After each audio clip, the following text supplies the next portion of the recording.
ख्रिस्तामध्ये माझ्या प्रिय भाविकांनो, आज परत एकदा प्रभू येशू ख्रिस्त स्वर्गाच्या राज्याची तुलना एका शेतामध्ये लपवून ठेवलेल्या अतिमौल्यवान खजिनाशी करत आहे किंवा सोन्याशी करत आहे.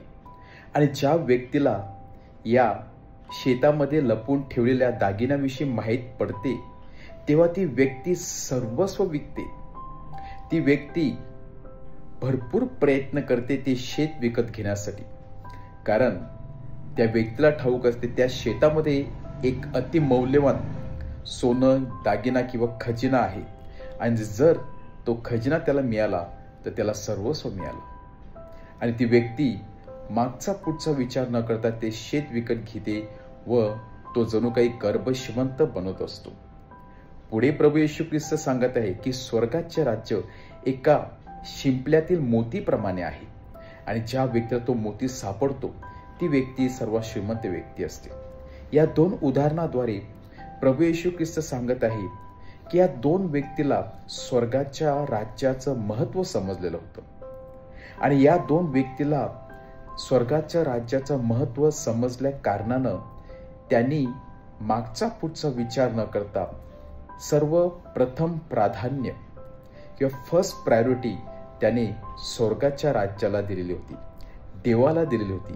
आणि म्हणून ते सर्वस्व जातात, आपलं सर्व काही विकतात, अतोनाट प्रयत्न करून ते शेत आणि ते शिंपलं विकत घेतात.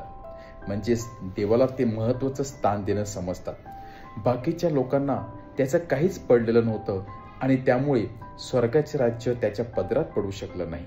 या दोन उदाहरणाद्वारे प्रभू येशू ख्रिस्त सांगत आहे, जी व्यक्ती अतोनाट प्रयत्न करते, जी व्यक्ती काबाड कष्ट करते आणि जे व्यक्ती नेहमी अशा प्रकारचं स्वप्न बघून ते जीवनामध्ये उतरण्याचा प्रयत्न करते, त्या व्यक्तीला स्वर्गाचं राज्य नक्कीच मिळत असते. आणि म्हणूनच आज देखील हे उत्तम असं खजिना, उत्तम असं ट्रेजर प्रभू येशू ख्रिस्ताने आपल्यासाठी सोडून दिलेलं आहे. एक म्हणजे ही पवित्र मिसाबली, बायबल, रोजरी आणि आपली प्रार्थना. याद्वारे हे उत्तम असं ट्रेजर आहे जे आपल्याला या जीवनामध्ये खरं जीवन जगण्यासाठी मदत करत असतं.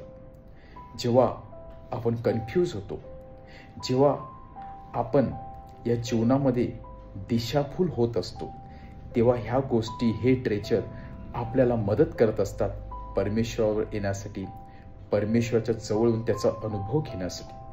जीवनामध्ये आपल्याला योग्य ती दिशा दाखवत असतात.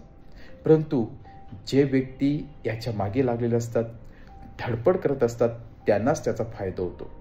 जे व्यक्ती याच्याकडे कानाडोळा करत असतात त्यांना या स्वर्गीय राज्याचा फायदा होत नाही. आणि म्हणूनच हा खजिना हा प्रत्येकाच्या हृदयामध्ये परमेश्वराने लपवून ठेवलेला आहे, परंतु शोधण्याचं कार्य आपलं आहे. ज्याप्रमाणे प्रभू येशू ख्रिस्ताने सांगितलेलं आहे, शोधा म्हणजे तुम्हाला सापडेल. आपण खरोखरच विश्वासाने शोधलं पाहिजे.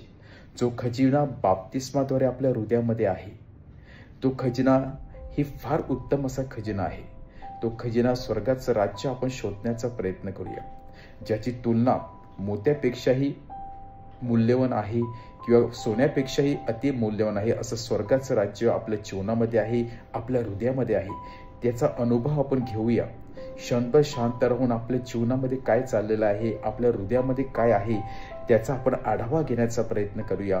आणि एक अति सुंदर जग, अति सुंदर स्वर्गीय राज्य देवाने आपल्या हृदयामध्ये ठेवलेलं आहे, त्याचा आता अनुभव घेण्याचा प्रयत्न करूया.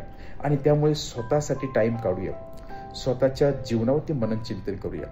स्वतःसाठी टाइम काढून परमेश्वराने मला का निर्माण केलेलं आहे, काय कशासाठी मला पाठवलेलं आहे आणि माझ्याकडून काय परमेश्वर अपेक्षित करत आहे, याच्यावर विचार करूया.